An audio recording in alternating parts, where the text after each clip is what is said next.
4600 questions, అది real questions. 2025లో 46 షిఫ్ట్లలో exam అనేది జరిగింది. సో ఈచ్ షిఫ్ట్ అంటే ఈచ్ క్వశ్చన్ పేపరు 100 క్వశ్చన్స్ ఉంటాయి. So 46 into 100 4600 questions, real questions మన దగ్గర ఉన్నాయి.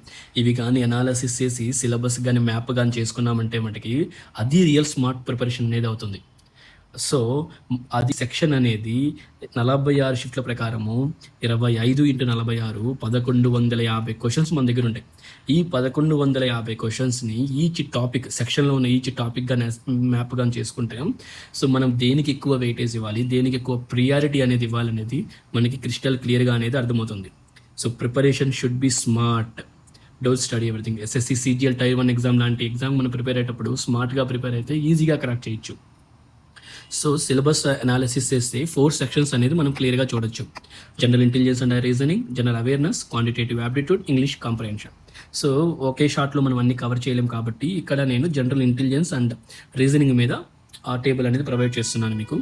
సో ఇక్కడ address, date, city matching, so classification of centre, కోల్స్, రోల్ నెంబర్స్, ఏ టాపిక్ ఉందో సో ఇది 184 క్వశ్చన్స్ అనేది మనకి ఈ 1150లో అడిగారు.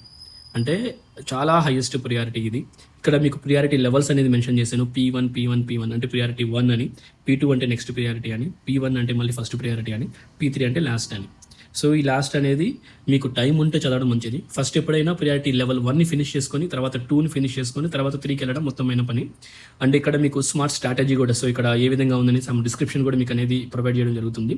అండ్ ఇక్కడ కొన్ని క్వశ్చన్స్ మీరు అబ్జర్వ్ చేస్తే 46 క్వశ్చన్స్ వచ్చినా కూడా P1 ఎందుకు పెట్టానంటే ఇవి easiest topics. So visualise left right inversion only. So అందువలన ఇవి ఈజీగా మనం చదవచ్చు కాబట్టి దీన్ని ప్రియారిటీ లెవెల్ 1లోనే పెట్టాను. సో రిమైనింగ్ ఈ 3 యొక్క సిలబస్ మ్యాపింగ్ వీడియో కూడా నెక్స్ట్ షార్ట్లో పెడతాను. సో అప్పటి వరకు మీకు ఏమైనా డౌట్స్ ఉన్నా కూడా కామెంట్ చేయండి, రెస్పాండ్ అవుతాము. అండ్ రెండోది ఏమైనా డౌట్స్ ఉన్నా కూడా సో ఈ ఈమెయిల్ ఐడికి మీరు ఈమెయిల్ చేయండి. And follow and subscribe.